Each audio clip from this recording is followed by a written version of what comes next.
had some opportunities to get back in the game there. Name of the game is that we can't be hesitant early on. Okay, we got to start faster in all ways. Yes, I know we went down and scored first drive, pieced some plays together, and found a way to put it in the end zone. But just the next couple series, both sides of the ball, we got to do a better job. And we had opportunities there in the second half, but we gave them life. We gave them hope and confidence in the first half there. And then what it does is it puts you in a spot where you got to be perfect. You're playing from behind, and you got to be perfect. And the stress on the guys to make every play becomes greater and greater. And I choose to believe we got a good football team, but we can't play on our heels. Like, we're not going to be what we think we can be, what we want to be, if that's the case. And so again, that falls on everyone. I don't just point the finger at the players.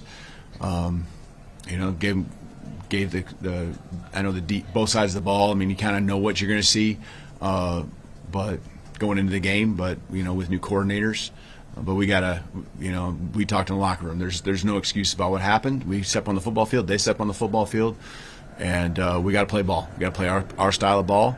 And last year isn't this year, and it's going to be an uphill climb for us. But you can't think of it in the big scope of things. You got to focus on the moment, and the next moment is what happens tomorrow. And we'll find out.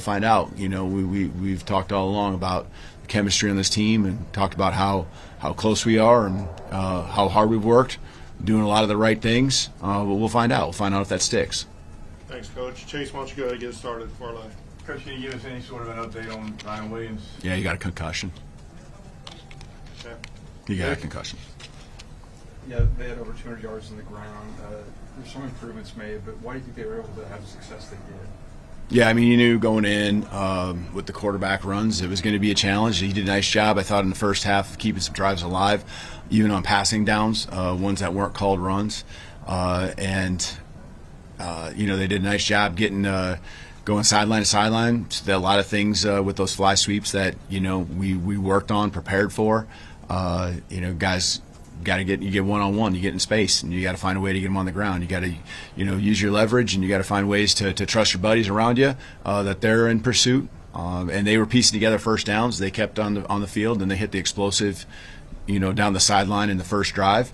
And they're going to make plays too, and I can live with that, but we got to respond. And just coming out in the second half, I thought we settled in other than the one play. And it really felt third quarter going into the fourth quarter, I thought defensively we kind of got our feet underneath of us, had a kind of an idea of what they're really trying, the rhythm of what they do offensively and how we call plays. And, they do some funky things with the snap count and all that kind of stuff, and it kind of keeps our guys kind of wondering what's next and not in our own rhythm. I think we got through that after the first half.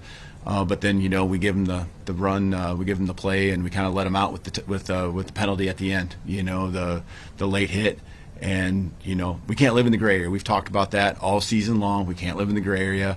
It isn't just about that play; it's other things that we got to do. But that certainly adds to it. All right, Charlie. You guys had 7 drives that ended in Florida State territory. I think you only came to points 3. What kind of led to you guys being unable to finish? Yeah. That's probably I know from a frustration standpoint. That's the thing that is frustrating. And so, you win the game, and you look at those and those drives, and you're saying, hey, there's first downs that you're piecing together. You're giving yourself chances, but when you lose the game, you look at it and you got to understand that there's got to be a competitive stamina. It was a long drive, the first one, and it was hard work. You had to execute. You had to make some big plays, and you did it. Now you got to go back out there and you got to do it again. You got to stack play after play after play, and we just. We'd have a negative play or that missed opportunity. There were some opportunities out there that we either didn't give ourselves a chance to make or just missed. And so, not going to live in regret. We got to go fix it and be better because of it, and evaluate the film and move on. Katie? What did you see from Ty in his first start, having some success but also facing some adversity? Yeah, I just, you got to just trust his reads and just cut it loose sometimes. Just let it fly. He can make the throws. Just let it fly. And, throw on rhythm, throw on time. I might have made a time or two where they got in his face a little quick. That's going to happen. That's football. But just let it fly. And then, just some decision making there in certain critical moments. That's the things he's going to learn from. He's given everything he has, but it's where I know he's in the locker room, wanting and wishing that there was some things he would have done different, but there are other guys too. So we got to catch the ball for him once in a while. We got to, it's a full team sport. It's a whole offensive unit that has to move the ball up and down the field. The quarterback's the trigger man, but everyone's got to do their part to help the guy out. Back over to left, Colin. Hey, Kalen. We saw a lot of rotation, a lot of freshmen coming in. And why did you, use this opportunity to, rotate in, guys like Caleb Edwards, London Simmons? Did you see they earned the opportunity, or what was kind of like the reason behind playing so many freshmen? I guess. Yeah, at tight end, Caleb's the next guy up. That's really what it's about. So you got Josh and Danny's been down again here the last little bit. You go through the depth chart. Had another ding or two on the in the tight end room that pulled some guys out for some plays, and some guys that have been out during camp, Marshall and a little bit limited. So that's where we're at in the depth chart there. And so there's gonna be young guys.